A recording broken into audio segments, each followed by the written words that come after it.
All right, look, man.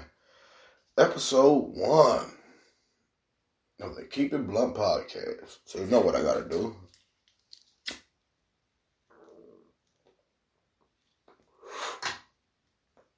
Keep this shit blunt. Now, I just witnessed this interview with Wack 100 is defending Tekashi 6ix9ine. Now, ain't no way in hell that should be ever any questions about how bullshit that is. Now, I watched the interview. First, it was circulated over social media, so I waited before I actually watched it. I don't like to come in when everybody fit in a pot. I like to make sure that motherfucker simmered a little bit. That way everybody got their input in. I get my thoughts together and reflect on what I heard. So, I watched the video today, and Wack say Tekashi is going to move to Europe and become a bigger artist than he was when he was in the States. That ain't going to happen, first of all. First of all, because he is now a confidential informant. He works for the FBI. Which is going to be hard because his face and name has been everywhere, so nobody going to fuck with him. Period. Second of all, he said that Tekashi was right for snitching. And his example in comparison to was 8 straight men want to play basketball. And they need one more guy. So they pick up a gay guy.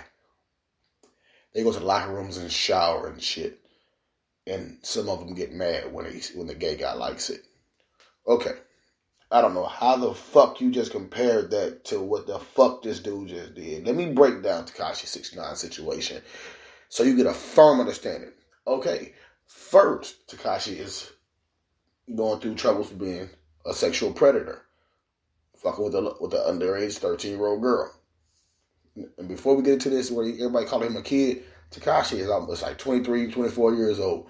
He's a grown fucking man. It's not a child. Okay? Get past that part. Let's get to the reality of it.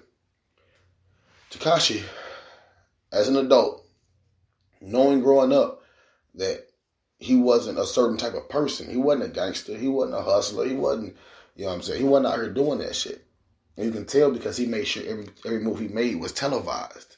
Everybody saw the moves he made because, see, when you do these things, and I said this shit on my other YouTube channel, when you do these things, what you're doing is you're trying to convince people that you're intimidating, but you're not, because nobody's intimidated by a grown man with rainbow-colored hair. We can't call him a kid. He's an adult.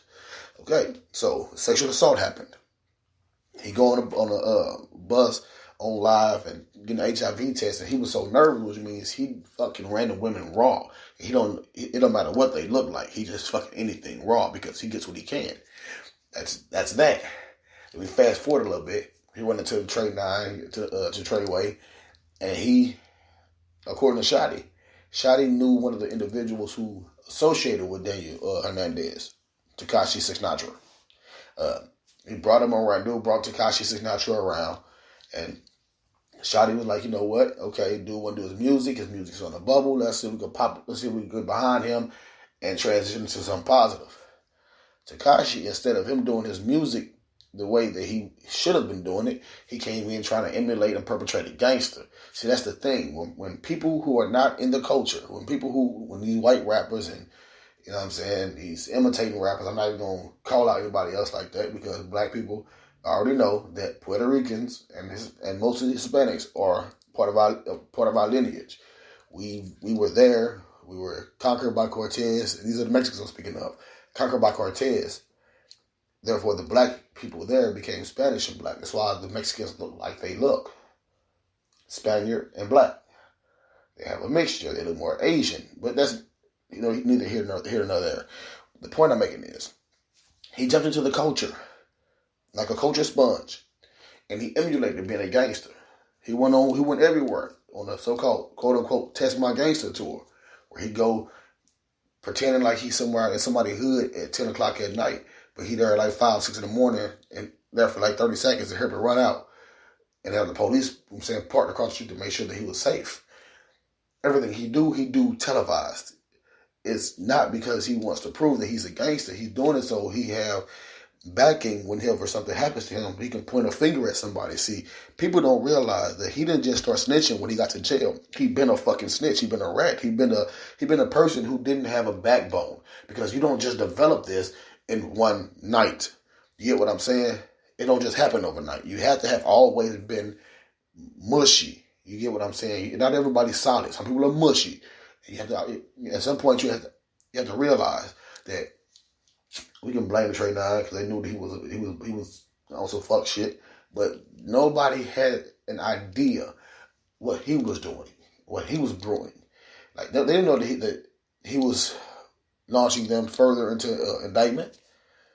You know what I'm saying? You look at all the investigations, everything that happened, dude, from the robberies to the calling the hits out while TMZ watching and recording it, and you putting a hit on individuals while you're being monitored by one of the biggest paparazzi organizations in the nation, TMZ. That's what they're known for. You know what I'm saying? They're paparazzi. So, for Wack 100 to defend this dude, what you're doing is telling young males it's okay to emulate whatever lifestyle you want to emulate. Even if it comes back to bite you in your ass, telling everybody around you, get them locked up. See, the only person that think like that is a person who's emulating a lifestyle themselves. You get what I'm saying? Nobody who, okay, example. I'm a Chemite. I study comedic science. I'm not going to tell a person to follow Jesus because I don't follow that direction. I follow Heru, follow Ra, Bata. You get what I'm saying? I'm Pu. Heru is who I look up to. You know what I'm saying? I follow Heru Imoket. Bast, Nut, Gab. You get what I'm saying? These are individuals that I'm familiar with, so I'm not going to tell you to follow Jesus, Moses, Mary, and Joseph if that's not what I'm into. So if I'm not into this type of lifestyle, which is ratting, then I'm not going to tell somebody it's okay to do so or try to validate that at any point.